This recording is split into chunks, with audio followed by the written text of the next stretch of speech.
কক্সবাজারের টেকনাফে 2 দিন পার হলেও ফেরত দেওয়া হয়নি 19 জেলেকে। এতে উদ্বেগে দিন কাটছে পরিবারের। ধরে নেওয়া 4টি ট্রলারের 2টি টেকনাফের কাউখালী ঘাটের এবং অপর 2টি শাহপরীর দ্বীপ ঘাটের। জেলেরা মিয়ানমারের সশস্ত্র বিদ্রোহী গোষ্ঠী আরাকান আর্মির হাতে জিম্মিতে রয়েছে। জিবির টেকনাফ 2 ব্যাটালিয়নের অধিনায়ক লেফটেন্যান্ট কর্নেল আশিকুর রহমান জানান, জেলেদের ফেরত আনতে যোগাযোগ চলছে, দ্রুতই ফেরত আনা সম্ভব হবে বলে আশা প্রকাশ করেন তিনি। গেল বৃহস্পতিবার সাগর থেকে মাছ ধরে ফেরার পথে 4টি ট্রলার সহ 19 জেলেকে ধরে নেওয়া হয়।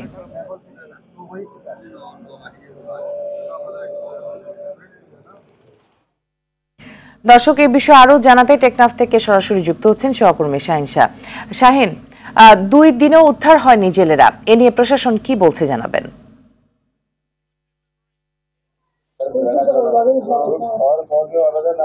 হ্যাঁ মিতু, যে মিয়ানমারের সশস্ত্র বিদ্রোহী গোষ্ঠী রয়েছে আরাকান আর্মি, গত 2 দিন ধরে কিন্তু তাদের হাতে জিম্মি রয়েছে টেকনাফের 19 জন জেলে।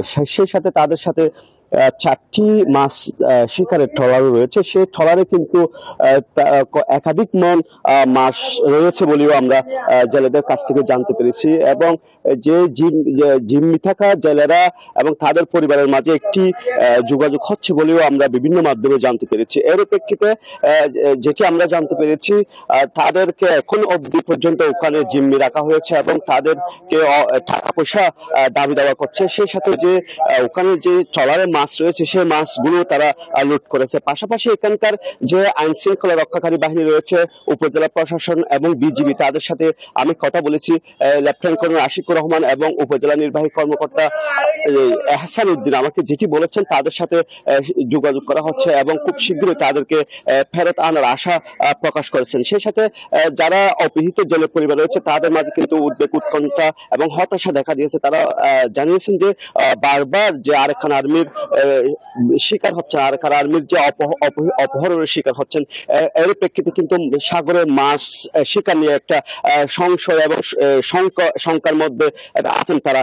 সর্বশেষ যে তথ্যটি জানিয়ে রাখি, এর আগেও কিন্তু গত 11 ফেব্রুয়ারি কিন্তু আবার 7 জন জেলেকে ধরে নিয়ে গেছে। মোট 23 জন জেলে এখন পর্যন্ত সেই আরাকান আর্মির হাতে জিম্মি রয়েছে। আসলে এখন দেখার বিষয় তারা কবে নাগাদ ফিরে আসবে। মিতু, জি, ধন্যবাদ আপনাকে।